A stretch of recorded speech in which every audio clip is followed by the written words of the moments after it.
Hello friends, आप सभी का आपके अपने यूट्यूब चैनल चंद्रप्रकाश प्रजापति पर स्वागत है।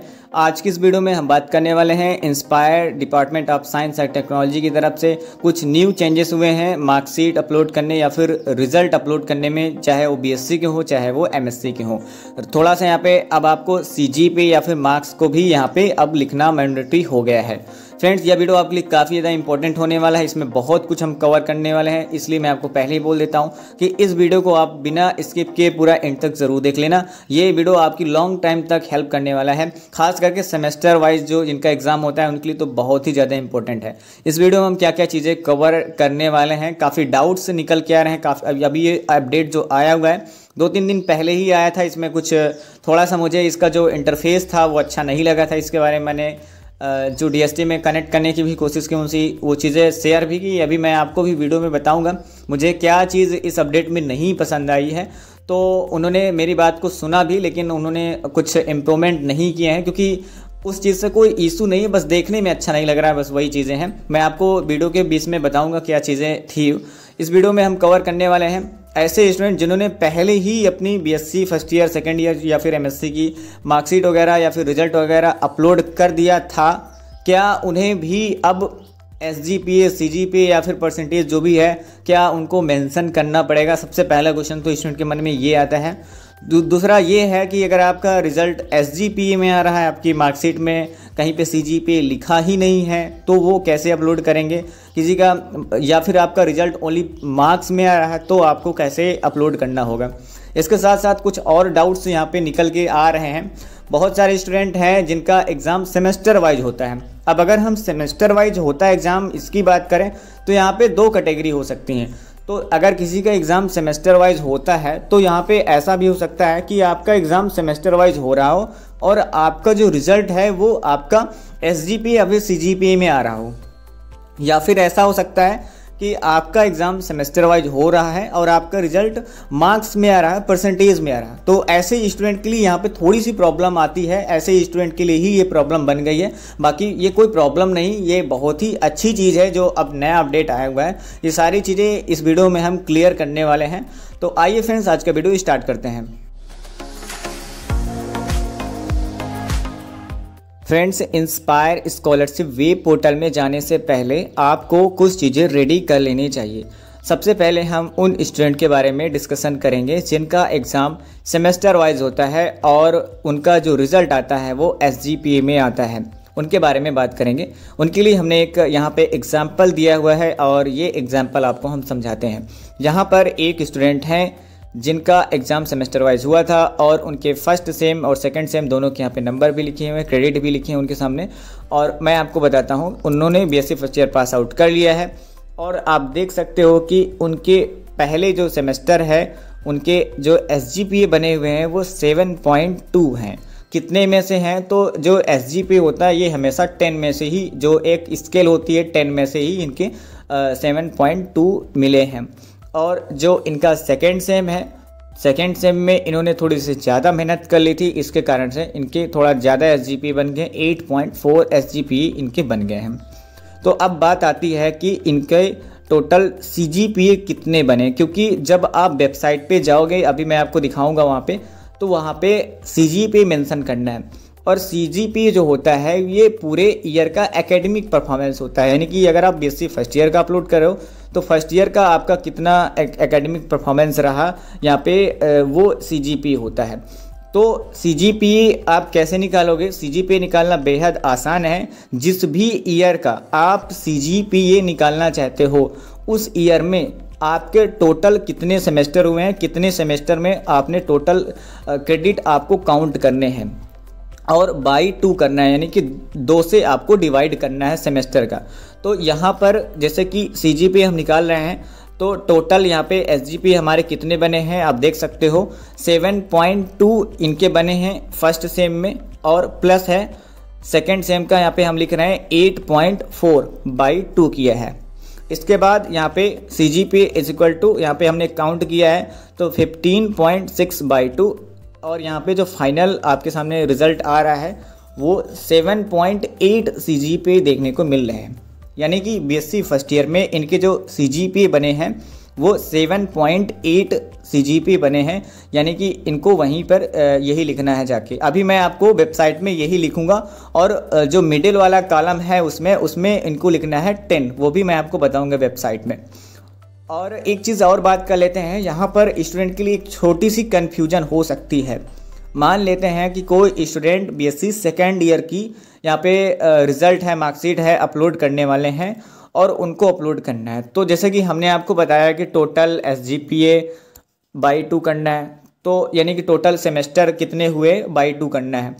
तो उनके मन में ये भी आ सकता है कि यार मेरे तो 4 सेमेस्टर हो गए हैं और मुझे बाई 4 करना चाहिए, बाई 2 क्या करना चाहिए। तो जिस भी ईयर के आपको रिजल्ट अपलोड करना है, बस आपको उसी ईयर के सेमेस्टर काउंट करना है। अगर आप BSc सेकेंड ईयर का रिजल्ट अपलोड कर रहे हो, इट मीन्स ये है कि आपको जो BSc थर्ड सेम है और फोर्थ सेम है, इन दोनों को ही काउंट करना है, 2 से डिवाइड कर देना है आपको, आपका CGPA निकल आएगा। आई होप आपको ये चीज़ें समझ में आ गई होंगी। तो अभी हम आपको वेब पोर्टल पे लेके जाएंगे और आपको सारी चीज़ें वहाँ पे समझा देंगे। वैसे ये चीज़ें यूनिवर्सिटी पहले से ही करके आपको देती हैं, यानी कि जब आपका सेकेंड सेम का रिजल्ट आता है तो आपके सेकेंड सेम में CGPA भी मेंशन रहता है, कितने आपको CGPA मिले हैं। लेकिन कुछ यूनिवर्सिटी हैं जो CGPA नहीं मेंशन करती हैं, बस वो फर्स्ट सेम का अलग रिजल्ट निकाल देते हैं। जब सेकेंड सेम का आता है तो उसमें फर्स्ट सेम में कितने SGPA मेंशन है वो कर देती हैं, और सेकेंड सेम में कितने SGPA आए वो भी वहाँ पे लिखा रहता है। लेकिन आपको फाइनल CGPA कितना मिला ये आपको वहाँ पे देखने को नहीं मिलता है। SGPA का मतलब होता है सेमेस्टर ग्रेड पॉइंट एवरेज होता है, और जबकि CGPA का मतलब होता है क्यूमुलेटिव ग्रेड पॉइंट एवरेज, यानी कि पूरा आपका ईयर का एकेडमिक परफॉर्मेंस होता है। ये होता है डिफरेंस CGPA और SGPA का। अब बात कर लेते हैं ऐसे स्टूडेंट के बारे में। मैं आपको वेब पोर्टल में लेके ज़रूर चलूँगा, लेकिन सबसे लास्ट में पहले हम यहाँ पे कुछ चीज़ें ऐसी हैं जो थ्योरेटिकली हमें पहले समझनी चाहिए, इसके बाद ही हम चलेंगे। तो अब यहाँ पे ऐसी बात कर लेते हैं कि एक स्टूडेंट ऐसे हैं जिनका एग्ज़ाम जो होता है वो सेमेस्टर वाइज होता है, लेकिन उनके जो रिज़ल्ट आता है, यानी कि जो उनको क्या मिलता क्या है उनको रिज़ल्ट में, उनको मिलते हैं मार्क्स, रिजल्ट, नंबर मिलते हैं उनको नंबर, और उनके सामने कुछ इस तरीके का इंटरफेस है, देख सकते हैं। फर्स्ट सेम में इनके नंबर मिले हैं। एक स्टूडेंट का मैं एग्जांपल ले रहा हूँ, इनका जो मैक्सिमम मार्क्स था, यानी कि कितने में से कितने मिले, 600 इनका था मैक्सिमम मार्क्स, यानी कि इनका जो पूर्णांक था वो 600 था। यहाँ पे पूर्णांक डिफरेंट हो सकते हैं, हो सकता है किसी का पूर्णांक 600 ना हो कि किसी का 900 हो जाए, या फिर किसी का 450 हो जाए, ये 300 हो जाए, कुछ भी हो सकता है, इसमें कुछ कहने वाली बात नहीं है। ये एक आपके लिए एग्जाम्पल है, आप इसको एग्जाम्पल समझिए। पहले देखिए, फर्स्ट सेम में आपके 410 नंबर आए हैं 600 में से, दूसरे सेमेस्टर में आपके 450 नंबर आए हैं 600 में से। हमको करना क्या है, दोनों को काउंट कर लेना है, यानी कि जो टोटल आपके नंबर आ गए ये 860 नंबर आए हैं, कितने में से, 1200 में से। ठीक है, बस आपको इतना ही आपको ध्यान में रखनी है। तो चलिए फ्रेंड्स, अब करते हैं अकाउंट को लॉगिन, और लॉगिन करके आपको प्रैक्टिकली चीज़ों को बताते हैं कि आपको क्या क्या चीज़ें करनी है, और जो आपके सारे डाउट्स हैं अब आपके क्लियर होने वाले हैं। यहाँ पर हमारा अकाउंट हो गया है लॉगिन। लॉगिन होने के बाद आपको करना क्या है, स्कॉलरशिप फॉर हायर एजुकेशन, यहाँ पर आपको कर देना है क्लिक। इसमें क्लिक हियर पर हम क्लिक कर देते हैं। इसके बाद आपके सामने एक पेज ओपन होगा जिसमें लेफ्ट साइड पे आपकी बैंक डिटेल्स वगैरह सब कुछ लिखे रहते हैं, और राइट साइड पर यहाँ पे रिलेटेड लिंक रहते हैं। रिलेटेड लिंक में आप यहाँ पे आपको एक कॉलम देखने को मिलता है, आप एक ऑप्शन देखने को मिलता है डॉक्यूमेंट फॉर BSc एमएससी, आपको इसमें कर देना है क्लिक। तो फ्रेंड्स, हमने यहाँ पर एक अकाउंट लॉगिन किया है आपको समझाने के लिए। तो ये जो अकाउंट है ये BSc फर्स्ट ईयर के स्टूडेंट का अकाउंट है, यानी कि उन्होंने फर्स्ट ईयर के अपने डॉक्यूमेंट वगैरह अपलोड कर दिए थे, और इस टाइम ये सेकेंड ईयर में है, एंड इनकी फर्स्ट ईयर की स्कॉलरशिप भी आ चुकी है। तो यहाँ पर आपके सामने कुछ इस तरह का इंटरफेस आएगा, जैसे कि आप इसको देख सकते हो। तो आपको करना क्या है, सबसे पहले मैं आपके लिए एक डाउट क्लियर कर देता हूँ। काफ़ी स्टूडेंट ऐसे होंगे, जैसे कि मैं इसमें एक प्लीज़ सेलेक्ट में इसमें ईयर आपको सिलेक्ट करके दिखा देता हूँ। अगर इसमें हम ईयर में हम 1 सेलेक्ट कर देते हैं, एक बार हम 1 सेलेक्ट करके आपको दिखा देते हैं। इन्होंने फर्स्ट ईयर के पहले से अपलोड कर दी थी, ये अपडेट आने से पहले। तो आप देख सकते हो इसमें फर्स्ट ईयर का इन्होंने पहले से अपलोड कर दिया था, और इनके कोई भी यहाँ पे CGPA मेंशन नहीं है, और कितने टोटल मैक्सिमम मार्क्स या फिर CGPA थे, कितने क्या परसेंटेज ऑफ थे, तो कुछ भी इनका मेंशन नहीं है, क्योंकि इन्होंने पहले ही अपना अपलोड कर दिया था। तो क्या इनको दोबारा कुछ करने की ज़रूरत है? तो इनको दोबारा कुछ भी करने की ज़रूरत नहीं है। तो मैं ऐसे सभी स्टूडेंट का डाउट क्लियर करना चाहता हूँ कि आपको, अगर आपने पहले से ही अपलोड कर दी है अपनी मार्कशीट या फिर रिज़ल्ट, ये अपडेट आने से पहले, तो आपको कुछ भी करने की ज़रूरत नहीं है। अब हम बात कर लेते हैं कि अगर आपका रिज़ल्ट सेमेस्टर वाइज आया हुआ है तो आपको किस तरीके से अपलोड करना है। तो जब भी आप रिलेटेड लिंक में क्लिक करते हो और इसमें जो ऑप्शन आता है डॉक्यूमेंट फॉर बीएससी एमएससी पर, तो आपके सामने कुछ इस तरह के इंटरफेस आया करता है। तो सबसे पहले तो आपको करना है प्लीज़ सेलेक्ट ईयर। यहाँ पे आपको अपना ईयर को सेलेक्ट करना है। ये जो आपका ईयर है इसको हम सेलेक्ट कर देते हैं। सपोज आप सेकंड ईयर का अपलोड करना चाहते हो तो हम सेकंड ईयर का यहाँ पे हम ईयर को सेलेक्ट कर देते हैं। तो देख सकते हैं यहाँ पे सेकंड ईयर का ईयर सेलेक्ट हो चुका है और अपलोड करने का ऑप्शन आ रहा है। तो बात करें यहाँ पे जिनका एग्ज़ाम सेमेस्टर वगैरह में होता है, सेमेस्टर वाइज होता है, तो उनको ये जो यहाँ पे मार्कशीट का ऑप्शन है, या तो वो अपनी ओरिजिनल मार्कशीट अपलोड कर सकते हैं। अगर आप ओरिजिनल मार्कशीट अपलोड करते हो तो आपको उसमें अपने कॉलेज या फिर यूनिवर्सिटी से कोई भी सिग्नेचर स्टैम्प कराने की ज़रूरत नहीं पड़ती है। लेकिन अगर आप अपना रिज़ल्ट इंटरनेट वाला अपलोड करते हो तो ये चीज़ आपको बहुत ही ध्यान से सुननी होगी। मैं आपको और भी वीडियोस में बताया हूँ, लेकिन स्टूडेंट के लगातार रिवर्ट आते हैं। जब वो फिर मुझे व्हाट्सएप पे स्क्रीनशॉट भेजते हैं, फिर मैं उनकी प्रॉब्लम पर्सनली सॉल्व करता हूँ। तो इससे अच्छा ये बेस्ट रहेगा कि मैं आपको फिर से एक बार आपको रिमाइंड कर दूँ, चीज़ों को याद दिला दूँ। अगर आपका रिज़ल्ट सेमेस्टर वाइज आता है तो आपको फर्स्ट सेम का अलग प्रिंट आउट निकालना है, सेकंड सेम का अलग प्रिंट आउट निकालना है। दोनों का कॉलेज लेके जाना है जहाँ से भी आप बीएससी कर रहे हो। कॉलेज में प्रिंसिपल हो, डायरेक्टर हो, कोई भी हो, रजिस्ट्रार हो, उनसे सिग्नेचर एंड स्टैम्प कराने हैं, दोनों में अलग अलग। और फिर दोनों का एक ही पीडीएफ बनाना है और यहाँ पर आके आपको एज अ मार्कशीट आपको अपलोड करना होता है। बाकी परफॉर्मेंस रिपोर्ट कैसे भरनी होती है ये सब आप पहले से जानते हो। ना जानते हो तो आप यूट्यूब पे सर्च कर सकते हो परफॉर्मेंस रिपोर्ट बाय चंद्र प्रकाश प्रजापति, ये वहाँ पर आप देख सकते हो। बात करें कि ये चीज़ तो आप पहले से ही जानते थे, ये चीज़ तो पुरानी ही चीज़ थी। जो नई चीज़ आई हुई यहाँ पे सीजीपीए ये आई हुई है। सीजीपीए कैसे मेंशन करना है, तो यहाँ पर अगर आपका सीजीपीए आया हुआ है तो मैं आपको स्टार्टिंग में, वीडियो की स्टार्टिंग में बता ही चुका हूँ कि आपको कैसे सीजीपीए निकालना है। तो आपको इसको ज्यों का त्यों रहने देना है। इसके बाद यहाँ पर आपका आता है टोटल मार्क्स ऑब्टेन या फिर सीजीपीए।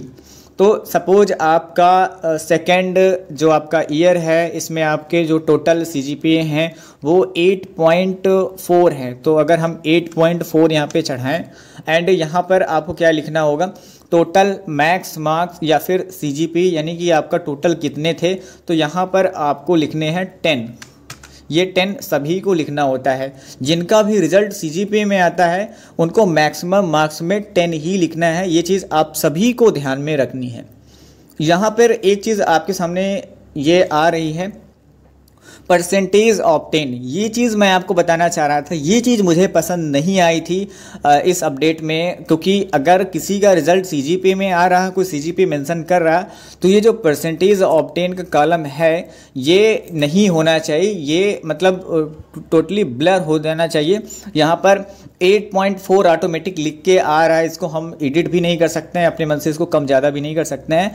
तो इससे कोई प्रॉब्लम नहीं है। अब आप सबमिट कर सकते हो। अगर आपने अपनी मार्कशीट और परफॉर्मेंस रिपोर्ट भी अपलोड कर दी है then you can submit now. लेकिन यहाँ पे ये जो परसेंटेज वाला ऑप्शन है, ये जो 8.4 इधर भी आ रहा है, इधर का तो सही है कि ये तो 8.4 इनके मिले गए, सीजीपीए इनको ऑब्टेन हुए हैं, 10 में से हुए हैं, यहाँ पे 10 लिख दिया गया। लेकिन यहाँ पे जो परसेंटेज ऑब्टेन है, ये जो 8.4 आ रहा है, ये नहीं आना चाहिए। ये जो वेबसाइट की डिज़ाइनिंग है ये मुझे यहाँ पे अच्छी नहीं लगी। इसके बारे में मैंने डीएसटी में बात की थी, मैम से बात हुई थी, मैम ने इस इशू को हाईलाइट भी किया था। लेकिन बाद में इसमें ज़्यादा इंप्रूवमेंट इसलिए नहीं हो पाया क्योंकि इससे कोई इशू नहीं है।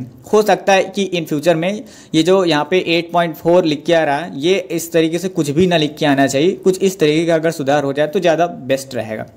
बात करते हैं कि अगर आपका ईयरली होता है, अगर आपका जो एग्ज़ाम होता है ईयरली होता है, तो आपको बस सीधे सीधे सेकेंड ईयर की मार्कशीट यहाँ पे अपलोड कर देनी है। अगर इंटरनेट कर रहे हो तो आपको वेरीफाई करा लेना है कॉलेज से और मार्कशीट कर देनी है।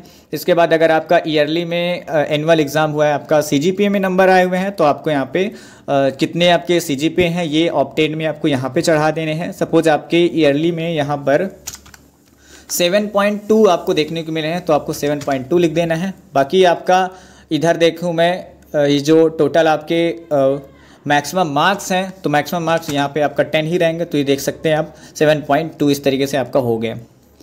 अब बात करते हैं कि अगर आपका रिज़ल्ट परसेंटेज में आता है, आपको नंबर मिलते हैं, मार्क्स मिलते हैं, तो ये किस तरीके से रहेगा। सपोज कोई स्टूडेंट है जो बीएससी सेकेंड ईयर की मार्कशीट अपने अपलोड करना चाह रहा है एंड उसको नंबर मिले, मार्क्स मिले, तब उसको क्या करना है, यहाँ पर आना है। ये जो CGPA और मार्क्स का ऑप्शन आता है इसके नीचे यहाँ पर आपको करना है क्लिक, और यहाँ पे जैसे आप क्लिक करोगे तो आपके सामने ये नीचे ऑप्शन आ रहा है, मार्क्स का ऑप्शन आ रहा है। मैं एक बार फिर से क्लिक कर देता हूँ, ये मार्क्स का ऑप्शन आ रहा है, तो आपको सिंपली मार्क्स के ऊपर आपको क्लिक कर देना है। इसके बाद यहाँ पे आपको कितने नंबर मिले हैं, तो यहाँ पे सपोज आपको 860 नंबर मिले हैं, और जो आपका यहाँ पे कितने में से मिले हैं, आपका पूर्णांक कितना है, वो आपका सपोज 1200 है, तो आपको इस तरीके से यहाँ पे मेंशन कर देना है। तो इनका जो परसेंटेज है वो 71.67% ये जो बन गया, ये ऑटोमेटिक बन जाएगा, आपको परसेंटेज लिखने की ज़रूरत नहीं पड़ेगी। तो यहाँ पर आपको लिखना है टोटल मार्क्स ऑब्टेन, यानी कि आपने कितने मार्क्स गेन किए हैं, यानी कि आपने जो एग्ज़ाम दिया आपके कितने नंबर आए, ये यहाँ पे लिखना है। आपकी अगर सेमेस्टर वाइज एग्ज़ाम हुआ है तो जैसे कि सपोज आप सेकेंड ईयर का अपलोड करो तो आपको यहाँ पे थर्ड सेम में कितने मतलब नंबर आए, फिर फोर्थ सेम में कितने नंबर आए, दोनों को काउंट कर लेना है और यहाँ पे लिख देना है। इसके बाद आपको यहाँ पे ये जो राइट साइड पे यहाँ पे जो मिडिल में है जो टोटल मैक्सिमम मार्क्स यानी कि पूर्णांक कितना है, जितना भी आपका पूर्णांक रहा हो वो आपको यहाँ पे लिख देना है। जैसे कि फर्स्ट सेम में आपके जो नंबर आए हुए हैं 860, सपोज आपके जो पूर्णांक रहा होगा 600 का रहा था फर्स्ट सेम में और 600 का सेकेंड सेम में रहा है, तो पूर्णांक को भी आपको यहाँ पे ऐड करके यहाँ पे लिख देना है एंड ऑब्टेन परसेंटेज। इस तरीके से आप यहाँ पे कर सकते हो सबमिट। तो आई होप फ्रेंड्स आपको यहाँ पे सारे डाउट्स आपके मैं क्लियर कर पाया हूँ आज के इस वीडियो से। फिर भी अगर आपके मन में कोई डाउट है तो आप कमेंट करके ज़रूर हमें बताएं क्या क्या हम आपके मन में डाउट हैं और क्या क्या हम आपके लिए और भी नई नई चीज़ें ला सकते हैं, आपके लिए सुधार के लिए ला सकते हैं। तो फ्रेंड्स इस वीडियो को लाइक ज़रूर करें एंड अभी तक आपने चैनल को सब्सक्राइब नहीं किया है तो चैनल को ज़रूर सब्सक्राइब कर लें। तो फ्रेंड्स मिलते हैं नेक्स्ट वीडियो में।